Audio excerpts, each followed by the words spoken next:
And now, Mystery Theater.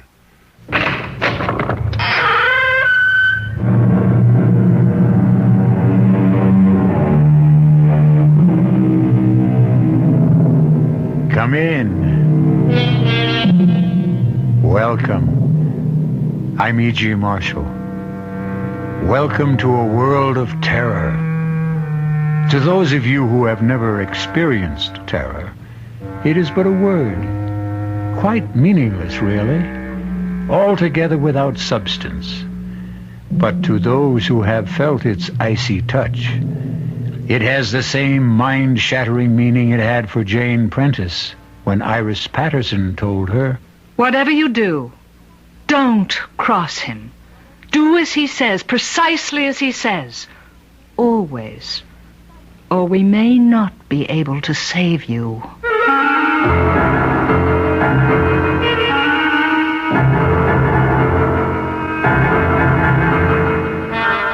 Our mystery drama, Journey into Terror, was written especially for the Mystery Theater by George Lothar and stars Roy Thinnes and Lynn Loring.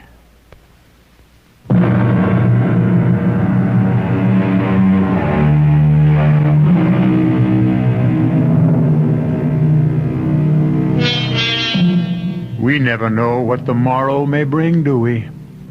Indeed, what unexpected turn of fate may change our lives within the next hour? The truth is, we may well see but ignore telltale signs which warn us of danger ahead, and when the blow falls, wonder how in the world we could have failed to take heed. Jane Stoddard took no notice of the telltale signs, and as a result, faced death in a horrible form. I certainly admire the way you're taking the sudden change in our honeymoon plans, Jane. You're a real sport. Nonsense, Tom. Whither thou goest, I will go. To Detroit instead of the Bahamas on your honeymoon? It's not your fault your wealthy client lives here instead of Nassau. Patient, Jane, patient, not client. A very handsome and talented one. Do you have patients all over the country? All over the world. You mean we're going to be traveling constantly? Oh, no. My practice is mainly in New York, but now and again I'm called into consultation. We'll have fun, sweetheart. You'll see. And now I'd better get a move on, or my patient will find himself another doctor. Will you be long? No, a few hours. Why don't you get out of this hotel and do some shopping? Maybe. But right now I think I'll just stretch out and rest a bit. Good. Then you'll be in great shape for the theater tonight and some dancing later. See you in a few hours, sweetheart. Darling. Bye now. Bye, dearest.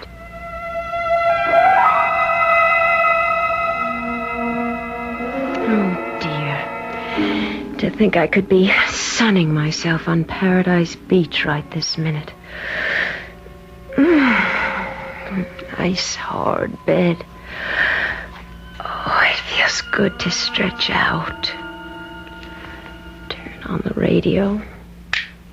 Get some music.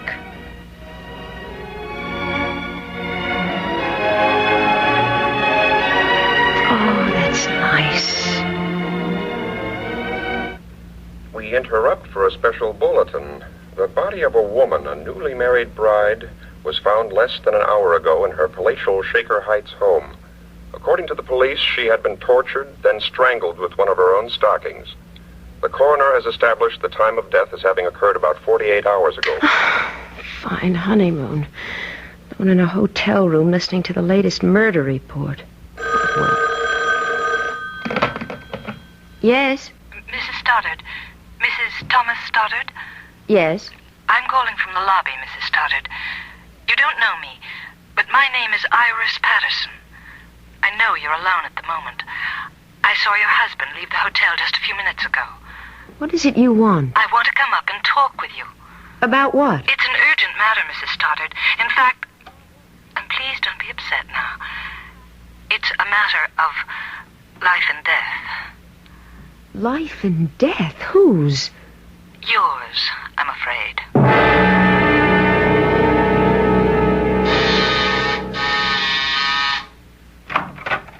Come in, Miss Patterson. Yes, but Iris will do. My credentials. New York City Police. Special Branch Detective Division. You're a detective? Yes. Well, what in the world do you want with me? Mrs. Stoddard, what I'm about to tell you is going to shock you. But please keep in mind that, at the moment at least, you're in no danger. Danger? At the moment? What are you talking about? Let me explain. About an hour ago, the body of a young woman, a bride, was found in her home in Shaker Heights. I just heard the bulletin on the radio. Did you? What has that murder got to do with me? She was murdered by your husband. Here, please, here, let me. No, I'm all right. I thought for a moment you were going to faint. So did I, frankly, but I'm all right. Surely you've made some sort of mistake. No, I'm afraid not. But you must have. Tom, my husband can't possibly be a murderer. No matter what you say, I can't and I won't believe it. I don't blame you for feeling as you do, of course, but perhaps you'll believe me if I tell you a few things about yourself that will surprise you. Such as what?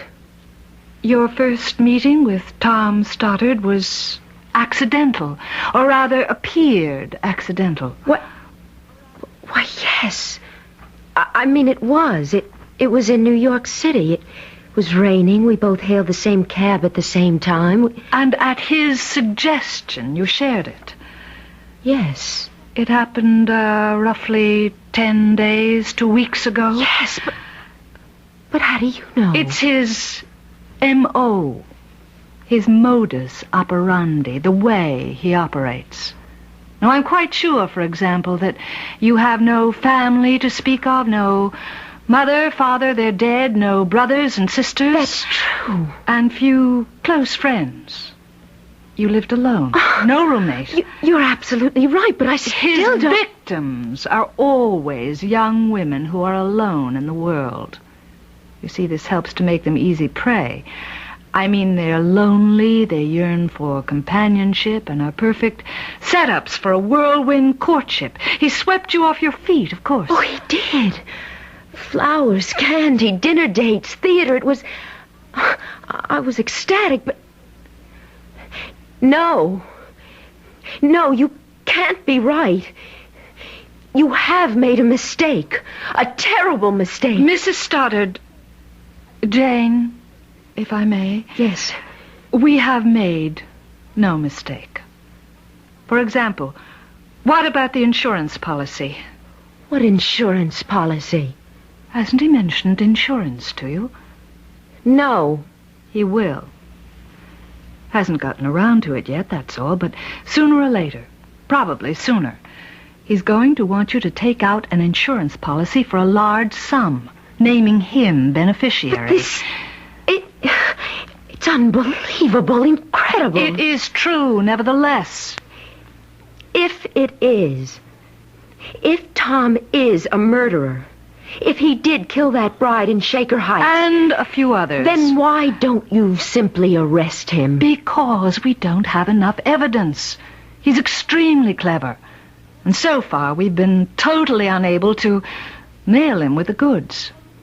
That, Jane, is where you come in. What do you mean? We want you to help us nail him with the goods. Me? You could be... The chances you are his next victim. Now, if you consent to work with us, follow our instructions, we can set a trap for him. With me as the bait? Yes. No. I couldn't do that. I haven't the nerve for anything like that. I think you have. And just remember, you're in no danger at the moment. You won't be until you sign your name to an insurance policy. But... Look, wait a minute. There's one thing I don't understand. What? Tom wasn't married to that young bride in Shaker Heights, was he? No. Well? He marries his brides for money. He kills others for kicks. Oh, good Lord. If you'll help us, just work along with us, follow our instructions, you will have a better chance of saving yourself than if you don't. What do you want me to do? For the time being, nothing. Except to, well, just act like a bride. In other words, do nothing to arouse his suspicions. I can't do it. I just can't. It's up to you, Jane. Of course. Now, if you feel you can't, well, you can't. But as I said, you're in no real danger now, and you won't be until he brings up that little matter of insurance. Jane, you can do it. You must. All right. Good girl. Now, one thing more. Yes? He doesn't remain long in one place. He kills and runs, you might say. Now, he'll probably suggest leaving Detroit and going somewhere else. If he does, and we're positive he will, go along with him. Don't cross him. Don't ever cross him. One false move could mean sudden death, Jane. Sudden and agonizing death.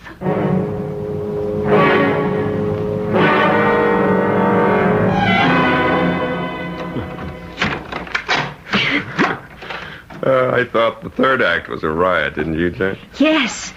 Yes, it was, Tom. I noticed you didn't laugh much, though. Of course I did. It seemed to me the only times you laughed were when you caught me watching you. Tell you the truth, honey, you've been kind of depressed all evening and trying awfully hard to act as if you weren't. Well, to be honest, Tom, I'm just not feeling well. Well, maybe you are yearning for Nassau and the Bahamas.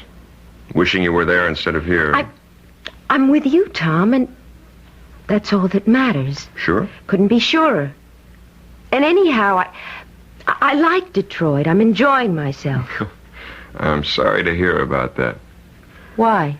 Well, we're leaving for Los Angeles in the morning. Oh? Well, what do you mean, oh? Just, oh. Tom, why are we going to Los Angeles? Another patient? No, I had a call from Greg Benson, a colleague, a friend of mine. He's managing the National Conference for Psychiatrists in Los Angeles. Their head speaker was taken ill, and he can't appear tomorrow evening, and Greg asked if I'd fill in. Oh, well, that's fine, just fine. You're not upset? I said it before, and I'll say it again. Whither thou goest, there go I. And what say we head for bed? Bed? Yeah, bed. You know, that thing you lie on, close your eyes, and go to sleep? I'm not really sleepy. If I go to bed now, I'll just toss and turn all night long. Okay, then. Suppose we sit and talk about our future together. What's to talk about? Well, redecorating our new apartment. You said you wanted to. How much money you'll need for the household expenses. Oh, and insurance. Insurance? Naturally, I'm going to make you beneficiary of all my life policies. In fact, that's already in the works. Ed Kearns, my agent, is handling it. And he suggested, and I agree, that we ought to take her, a policy in your name, making me beneficiary. $100,000, say. Seems a lot of money. Well, I suppose it is. But let's say you're worth it. Honey, what is it? What? You went white as a ghost. Say, you are off your feed. Come on over here. Let me put my arms around you and hold you. There, that's better, isn't it? Yes. Happy? Yes. You better be. Because you're in real trouble if you're not. Trouble? Sure. Happy or not, you're stuck with me. Till death do us part.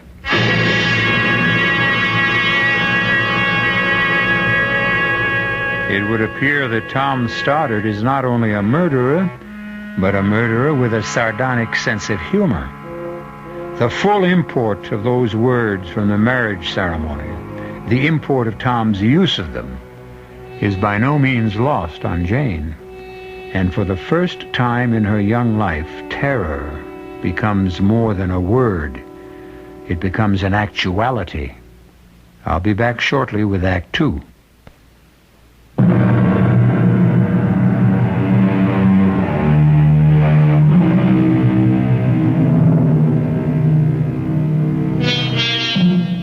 Young and pretty Jane Stoddard has taken the first steps on a journey of terror as she realizes she has married a murderer, a man who tortures and strangles brides for money and for thrills.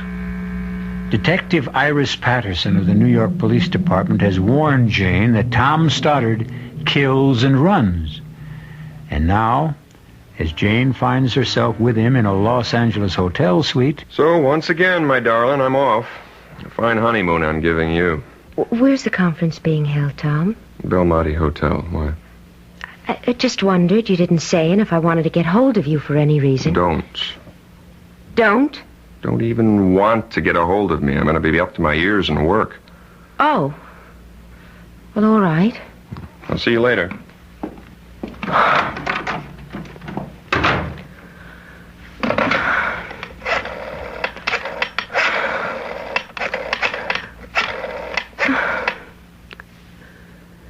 Belmonte Hotel. I wonder if you would tell me, please, in what room the National Conference of Psychiatrists is being held. What? Would you repeat that? There is no Conference of Psychiatrists being held at the Belmonte? Yes. Thank you. That's what I thought you said. Oh, Jane, girl. Police or no police, you're getting out of this hotel and out of Tom Stoddard's life right now. Yes? Jane. Iris. Detective Iris Patterson? Yes? Jane, I'd like you to get a taxi and meet me at the Santa Monica Pier. Santa Monica Pier? We think Stoddard may be getting suspicious.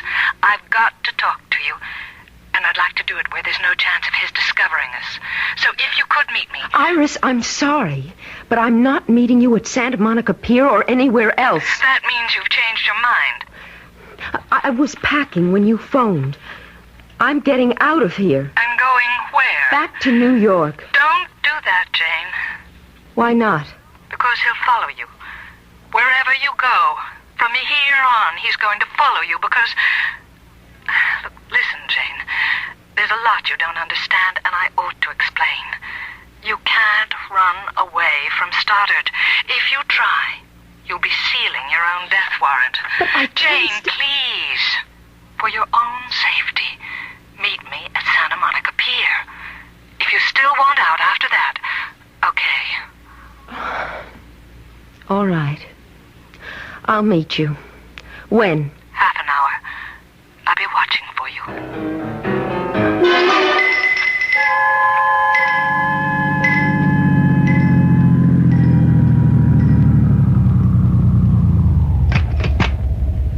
Keep the change, driver. Jane! Jane, over here! Here, Jane! Hello, Iris. Well, we're safe enough here, I think. Would you like something to drink, to eat? Iris, I've been followed. Someone has been shadowing me since I left the hotel. Of course. That man in the car over there... What do you mean, of course? You're under strict guard. The man in that car is a Los Angeles detective. Oh, I'd forgotten I was being held under surveillance. Oh, well, you feel safer. Much. You're half an hour late, though. What happened? Iris, I'm sorry, but... Well, you won't believe this. I couldn't find the pantyhose that go with this dress. I hunted high and low, and What's the matter? Nothing. Nothing. Iris, there is something. The second I mentioned pantyhose, you got a funny look on your face. Okay. I wanted to keep it from you. No sense alarming you unnecessarily. Jane, there's been another murder. Here in L.A. A bride strangled with a pair of pantyhose after being tortured. No! Iris, that does it. I'm getting as far from Tom Stoddard as I can. Jane, another girl who married Tom Stoddard became afraid of him, left him, and tried to hide from him, and, well, it took him 2 years to find her and kill her. But he found her and he killed her. No! The simple truth is your safety lies in our arresting Stoddard with enough evidence to put him behind bars for life. Now tell me, Jane, has he mentioned that insurance policy yet? Yes. Last night in Detroit. He wants to take out a $100,000 policy on my life, with him as beneficiary. You didn't sign anything, an application for the insurance? No. Well, then you have nothing to worry about until he asks you to sign. You're relatively safe. Relatively. Don't worry. Safe enough. Iris, what did you want to talk about? Well, the next step is getting started with the goods. By this time tomorrow, unless we miss our guess, you'll be in Miami, Florida. What? Where... Now, look, I'm going to lay this on the line, Jane, and I want you to understand clearly what you're in for. Where we want to catch Stoddard in the act. The act of murder. Of murdering you. To be precise, the act of attempting to murder you. He won't succeed, of course, because you'll be surrounded by police. Of course. I mean it.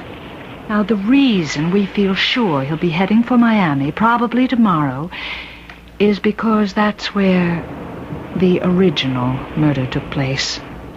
The original murder? Yes, here's the story. You see, nearly 5 years ago, Stoddard fell in love with a gorgeous... well, sex pot, madly in love. They met and they married in Detroit, came here to L.A. on their honeymoon, and then went on to a beach cottage a few miles north of Miami Beach. Why did he murder her? All right, I'm coming to that. Stoddard had to be away for 24 hours or so on business, and he left his bride in the cottage. But then he changed his plans, you see, unexpectedly, and came back to find her with another man. He killed the man first. And he spent hours torturing his bride before he killed her. I don't get this. If he killed this woman in Miami, and you know he did, how come he's still free? How come he's not in prison? He was, for more than 3 years. He got off with a reduced sentence on a plea of temporary insanity. I see. Only as we see it, and have every reason to believe, he's still insane. You really mean it when you say if I try to go somewhere he can't find me, he'd still find me? He'd still hound you until he does find you, yes. Then I have no choice, have I? I don't think so. All right, Iris. I'll go along. What else can I do?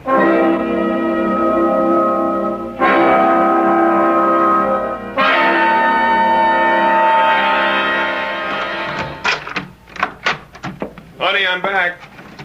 Coming. I was just fixing my hair. Oh, now you can fix me up with a welcome home kiss. Well, what did you do with yourself while I was at the conference today? Oh, this and that. I went for a walk, some shopping, sat by the pool. Didn't swim? Too chilly. Tom, how did things go at the conference? Oh, fine. Just fine. Don't you believe me? Of course. Why the funny look? Funny look? No funny look. Oh, yes. You looked, well, I don't know, funny. I don't know what you're talking about. Well, to be plain about it, honey, I kind of get the feeling you don't trust me or something. Tom, you're being perfectly ridiculous. No, I don't think so, Jane. Whether you're hiding something from me or you're very upset about something. Now, which is it? Come on, what is it? Nothing. Honestly, Tom, nothing. Jane, there is something. Now, what is it? Let's have it. Tom, really. Jane, I'm no fool. I know when something's wrong, and something is wrong. Now, what is it? You what? I did want to get in touch with you today.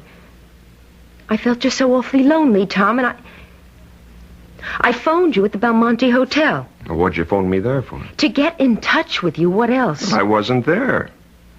What would I have been doing there? You said you were going to the National Conference of Psychiatrists, didn't you? I did. And you said it was being held at the Belmonte, didn't you? No, I didn't. Now, how could I when it was being held at the Beverly Towers? You said the Belmonte. I said the Beverly Towers. Did you try there? Of course not. No, of course not. Well, why should you if you misunderstood what I said this morning? You know what? I think you're fed up with this whole so-called honeymoon, which so far hasn't been any kind of a honeymoon at all. No, Yes, I think so. Well, now I've got another surprise for you, and this time a pleasant one. You want to hear it? Of course.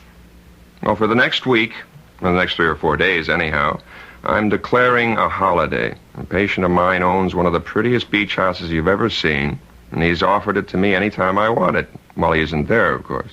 And he isn't. And that's where I'm taking you tomorrow, for the duration of our honeymoon. Where is it? It's just north of Miami Beach. And this time tomorrow, you're going to be there. Oh, we haven't been here even a full day. And I've never seen Los Angeles before. We'll come back another time. But we're here now. Oh, Tom, there's so many things I want to do. Visit the movie studios, Disneyland. We could run down to Capistrano. Jane, please. I don't want to argue about this. I mean, frankly, I don't understand your attitude. Here, finally, I can take you to a really beautiful honeymoon spot, and you don't want to go. I don't get it. It's just that... It doesn't matter. We'll go. Of course we will. Unless... You haven't some other reason for not wanting to go, have you? Other reason? Other than wanting to stay in Los Angeles. Why, no. What other reason could I have?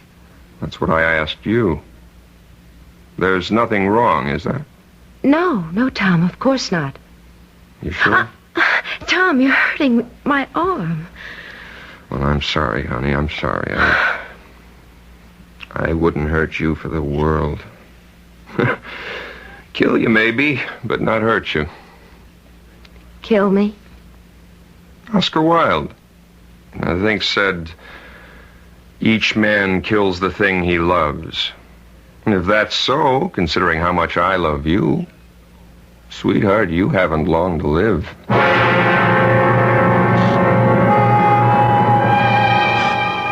So Jane Stoddard moves along, step by step, on her journey into terror.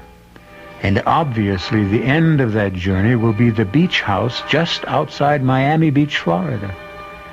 Trapped, caught, and helpless in a web of circumstances beyond her control, Jane has no choice but to continue the journey to certain death. I'll return shortly with Act 3.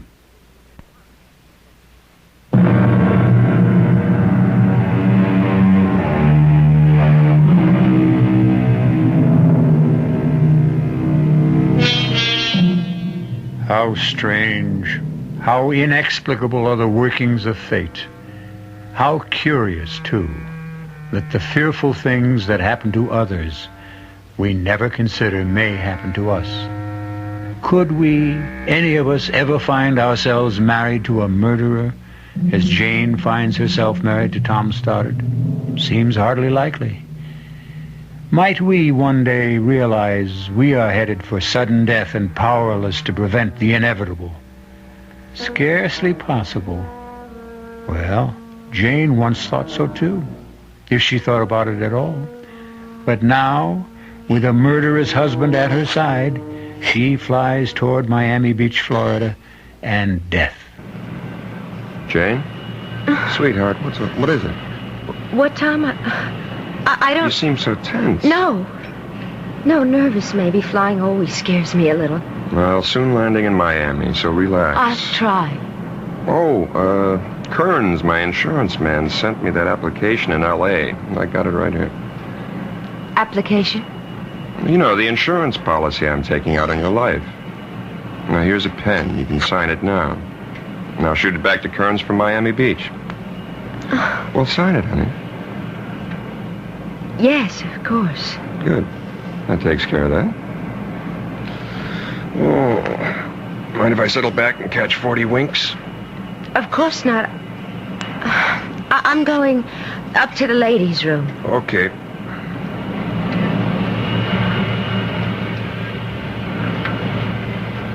Iris. Jane, he mustn't see you talking to me. He's taking a nap. I saw you come on board. Iris, I just signed for that insurance policy. $100,000 and naming him as beneficiary. Did you have to? No choice. That's too bad. I hoped he'd hold off on that till I got things squared away with the Miami police. I signed my own death warrant, you're saying? No, it's not as bad as that. Now, the second we land, you'll be under close surveillance, and so will he. Follow instructions, and you won't have a thing to worry about. I wish I could be as sure of that as you seem to You be. can be. Just trust me. Now go back to your seat before he wakes up. The last thing we want is for him to see us together. Jane? I can hardly bear to sit next to him. Hang on to your nerve, Jane. We're close to the end now. I just hope it's not the end for me.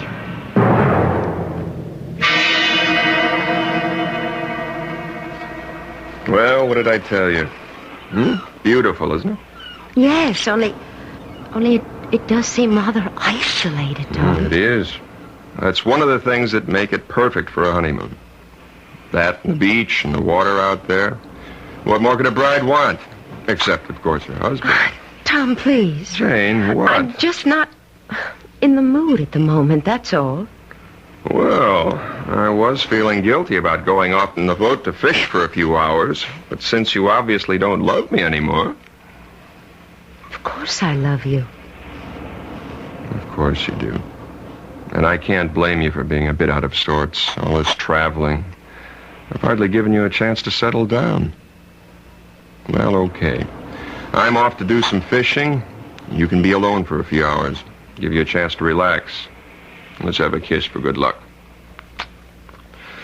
Okay, be back for dinner. Fish dinner, I hope.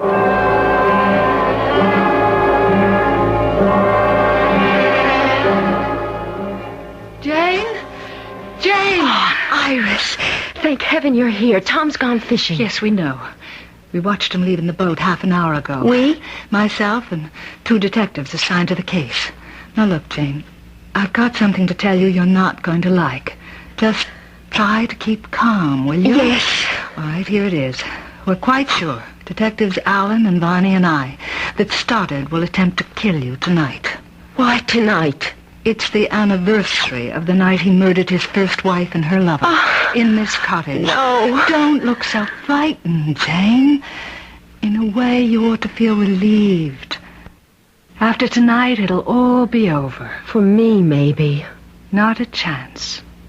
I said we're sure he'll attempt to murder you, but we're also sure he'll fail. How can you be so sure? Oh, well, we just are. You're evading me, Iris. What makes you sure? I didn't want to make things harder for you, Jane, but, well, there's the torture.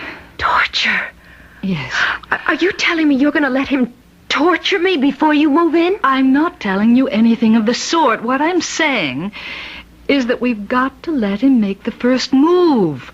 We've got to have the evidence to convict him. And that brings me to the next step. Yes? Now, we're going to have to bug this cottage. Set up a tape recorder with concealed microphones in each room. Why? Because once he has you, that is, once he thinks he has you where he wants you... No, I can't go through with this. Jane, you can. Now, please trust me.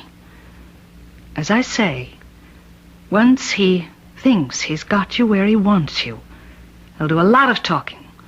He'll get pleasure out of telling you who he really is and how he tricked you into marrying him and what he intends to do before he murders you. Now, Detectives Allen and Barney and myself will be here in the house recording every word. And Jane, dear, I give you my solemn word.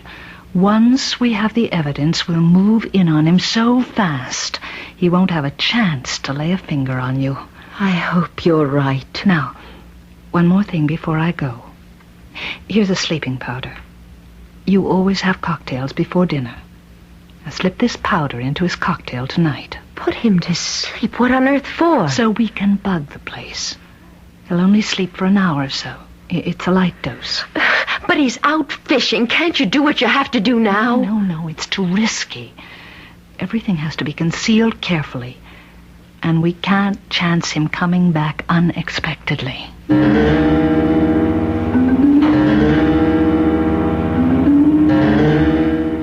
Home as a sailor, home from the sea, without a single fish to show for it. Oh, Tom, no luck? Oh, lots of it. All bad. But you should have seen the one that got away. Well, at least I can drown my sorrow in a couple of dry martinis. You? Yes, I'll mix them. No, I'll do it. You relax now. I've been doing it all afternoon. I may not be much of a cook, as I'm afraid you're going to discover at dinner, but I do know how to mix a dry martini. Well, dinner is only a dinner, but a good dry martini is a drink. Whatever that means. Well, it must mean something. I'll think about it.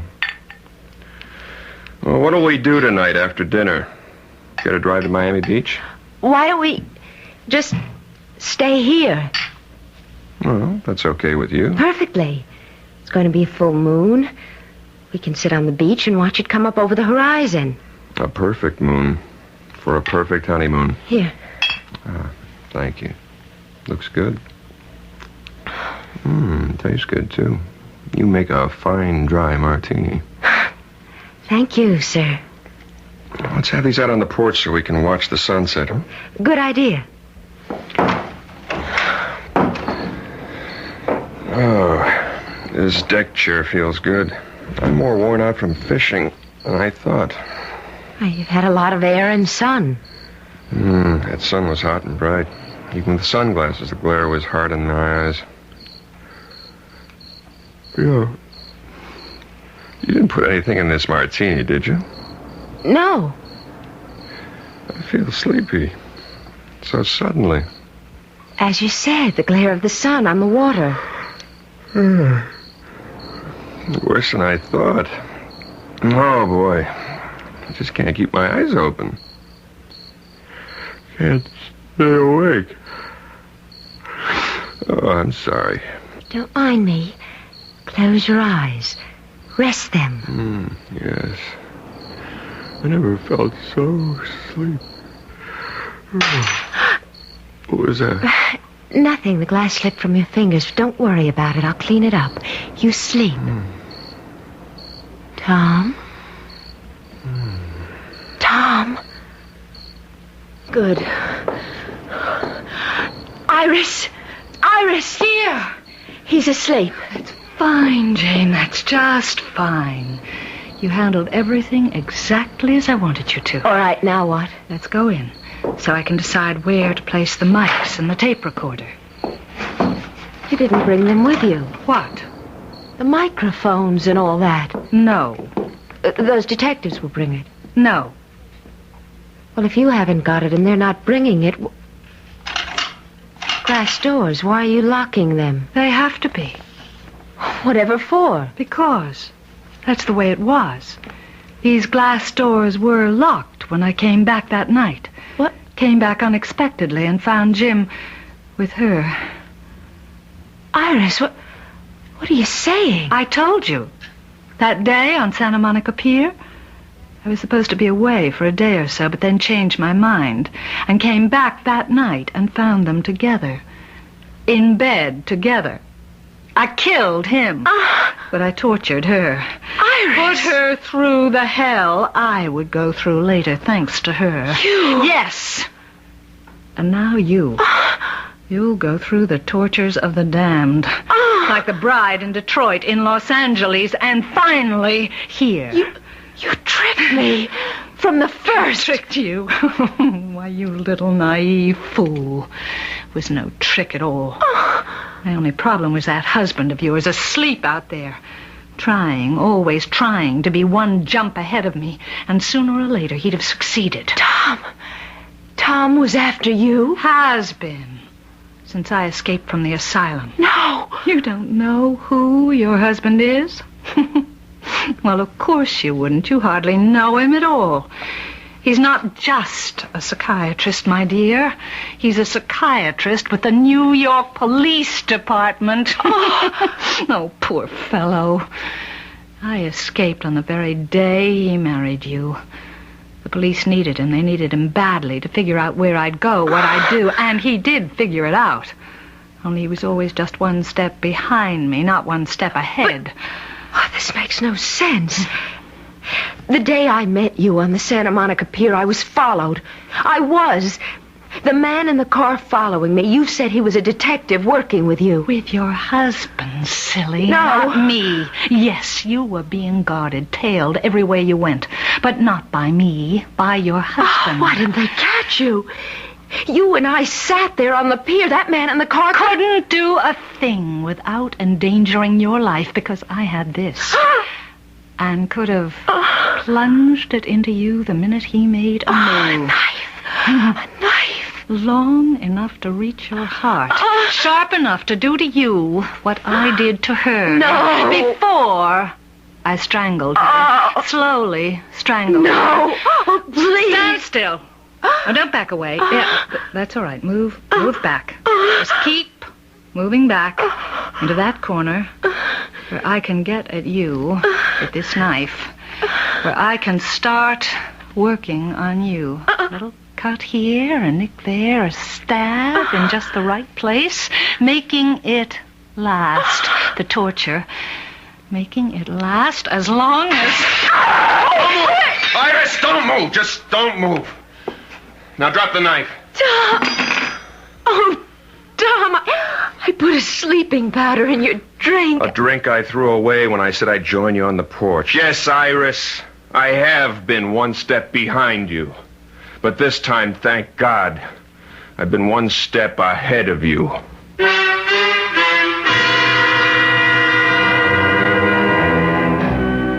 I seem to remember saying that our lives are fraught with the unexpected. Also seems to me that, wrong as I can be at times, this time I was right.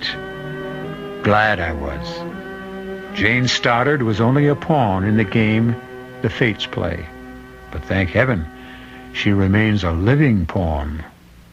I'll return in a moment.